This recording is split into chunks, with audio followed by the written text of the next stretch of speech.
Hello everybody, good afternoon here in Canada. It's a Monday here and it's been 4 months since I started growing out my gray. Ayan, it's grown longer, and honestly the first few weeks, the first month was the hardest because that's when you really see the line.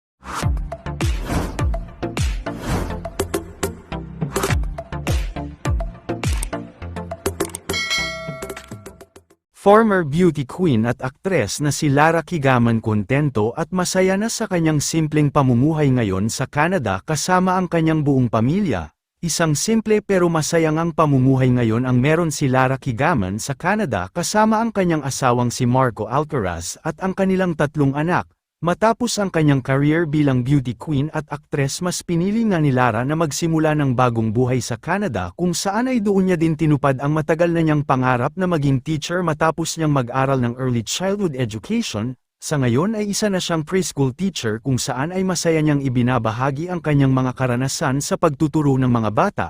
Bukod sa pagtuturo ay sobrang hands-on mom din siya sa kanilang 3 anak ng mister na si Marco Alcaraz, at lagi rin niyang sinasabi na malaking tulong ang suporta ng kanyang asawa sa kanilang araw-araw na pamumuhay ngayon sa Canada. Sa social media ni Lara Kigaman ay madalas din siyang nagbabahagi ng mga updates tungkol sa kanilang pamilya at buhay sa Canada, at kahit nga malayo na siya sa showbiz, marami pa rin ang natutuwa at humahanga sa bagong chapter ng kanyang buhay, at marami din ang umaasa na mapanood muli siya sa telebisyon. Narito panuuri naman natin ang simpleng pamumuhay ngayon ni Lara Kigaman sa Canada. Hello everybody, good afternoon here in Canada.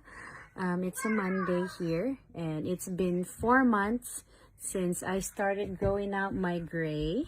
Ayan, it's grown longer, and honestly the first few weeks, the first month was the hardest because that's when you really see the line, the difference between the white and your dark hair. And honestly, I've questioned my decision. I've wanted to go back. I've wanted to dye my hair back darker and into dark brown, but I've continued on, and ngayon mas mahaba na yung aking white hair and I like it. Do you like my white hair? Yeah. Oh, yeah, and my children loves it, my husband loves it, and I think it's the same with faith too. When you're trusting God about something, the first maybe few moments, the first few times feels like you don't see any result. It doesn't look good. It feels so hard. It feels so challenging. But let that be a reminder for us that God makes everything beautiful in its time.